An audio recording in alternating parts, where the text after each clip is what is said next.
დუბაის ქუჩებში 20 წლის გოგონა იპოვნეს ნაწამები, ძვლები დამტვრეული, გაუბედურებული და ეს ყველაფერი უკავშირდება იმას, რომ ის მონაწილეობდა ეგრეთ წოდებულ დუბაის ფართებში, სადაც მიყავთ ახალგაზრდა გოგონები და სტანდარტული ფართები, სადაც გოგონები იღებენ ფულს იმაში, რომ ისინი უბრალოდ რაღაცა გარკვეულ ესკორტის როლი უნდა შეასრულონ, ასე ვთქვათ, აქ აუცილებლად პროსტიტუცია არ მოიაზრება, მაგრამ მარტივად რომ ვთქვათ, დიდწილად ეს არის რაღაცა შეიხების შემთხვევაში, ამ შემთხვევაში რადგან შეიხებთან გქონდეთ საქმე მათთვის რაღაცა ასე ვთქვათ საღამოს გალომაზება, რაც სავარაუდოდ ყველა მიცის, რომ საბოლოო ჯამში მიდის იქამდე, რომ გარკვეულწილად პროსტიტუციას უკავშირდება ეს ყველაფერი, ეს გოგონა, როგორც ბევრი მათი აბსოლუტური უმრავლესობა გახდა საშინელი წამების მსხვერპლი იმის სანაცვლოდ, რომ რა თქმა უნდა, როგორც ვიცით, იქ მონაწილე ამ ფართებში მონაწილე მამაკაცები მათ აღიქვამენ როგორც უბრალოდ ობიექტს, რომელზეც მათ ჭირდებათ მხოლოდ იმ მომენტში რაღაც გარკვეული სარგებლის მიღება. რასაკვირველი ხე იმასთან დაკავშირებით კომენტარებს არ გავაკეთებ, რომ თვითონ რა ძლიერი ფსიქიკური პრობლემები გააჩნიათ ამ მამაკაცებს, რომლებიც ამ ყველაფერში იღებენ მონაწილეობას. უბრალოდ ვისაუბრებ მხოლოდ იმაზე, რომ ნახე ძალიან ბევრი ვიდეო და არა მხოლოდ ქართველების ვიდეო, რომლებიც საუბრობენ ამ საკითხთან დაკავშირებით და გარკვეულწილად ბრალსდებენ აი ამ გოგონებს და აკეთებენ ისეთ განცხადებას, რომ ისინი არის აი რას იწვევს, ერთი ფრაზა ჩამჩა განსაკუთრებით, აი რას იწვევს ფულის განსაკუთრებული სიყვარული თუ რაღაც. კი ბატონო, ფულის დიდი სიყვარული არის ძალიან დიდი პრობლემა და ეს ქმედება არის ყოველდღიურად მიუღებელი ამ გოგონების მხრიდან. პროსტიტუცია ნამდვილად არასდროს არ არის შესაძლებელი ქმედება და ყველა საზოგადოება უნდა ებრძოდეს ამას. მაგრამ თქვენ როგორ წარმოგიდგენიათ, ეს გოგოები გაიზარდნენ ფანტასტიურ ოჯახში, იყვნენ ფანტასტიკური ფსიქიკური მდგომარეობის მქონენი, რაღაც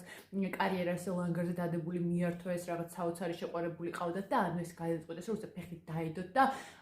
ამ საქმის განსაკუთრებულად ფულის სანაცვლოდ წასულიყვნენ. ეს წარმოგიდგენიათ თქვენ რეალურად მართლა თუ ეს არის ისედაც გასაცდენილი და გაუბედურებული ადამიანები, გოგონები, ზოგს გამოუცდელობით, ზოგს მძიმე ოჯახური მდგომარეობის გამო, ზოგს იმის გამო, რომ საკმარისად და არ ასწავლეს, ზოგს იმის გამო, რომ რაღაც გარკვეული ფსიქიკური პრობლემები ჰქონდა, მიდიან აი ამ გარკვეულ შეთანხმებებამდე და კიდევ რამაც გამომიყვანა მდგომარეობიდან ეს განსაკუთრებით გარკვეული ნაწილი და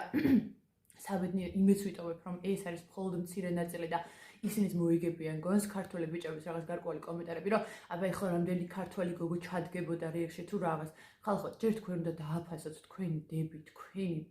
ბიძაშვილები, მეზობლები და საერთოდ რომ არ ყავდეთ ქალი საახლობლოში, ზოგადად უნდა გქონდეთ, ეს არის თქვენში კაცებში ეს კოდირებული, რომ გქონდეთ ქალის პატივისცემა. და სხვათა შორის საზოგადოების კაცები ქმნიან იმ საზოგადოების ქალებს, ისე როგორც საზოგადოების ქალები ქმნიან იმ საზოგადოების კაცებს. ასე რომ თუ რამე არ მოგწონთ დღევანდელ გოგოებში, პირველ რიგში ამის მიზეზი ეძებეთ საკუთარ თავში, თქვენს ახლობლებში, თქვენს გარშემო მყოფ ბიჭებში, სად დაუშვით შეცდომა, რომ დღევანდელი გოგონები იქცევიან ასე. მაგრამ ეს ყოველთვის ასე იყო, უბრალოდ საქმე იმაშია, რომ ანუ რეალურად ადამიანი, რომელიც საკუთარ თავს პატივისცემს, არც ქალი, არც კაცი, როცა გაიგებს შემთხვევას, რომ ასეთ მდგომარეობაში აგდებენ საზოგადოების გარკვეულ ნაწილს, რომელიც პროსტიტუციაშია გადართული, კი, ბევრი თანაგრძნობაც არის ჩვენგან, მაგრამ ბევრიც არის ისეთი კომენტარები, რომ თითქოს მაინც ისინი უნდა გამტყუნდნენ და რაღაცა ანუ ის მთავარი მარაზმი, რაც აქ ტრიალებს, ეს არაადამიანური და სადისტური დამოკიდებულება თითქოს არ ყოფილა. ასე რომ ჯობია რომ სწორი აქცენტები გავაკეთოთ და მივხვდეთ რეალურად რაზე ვსაუბრობთ.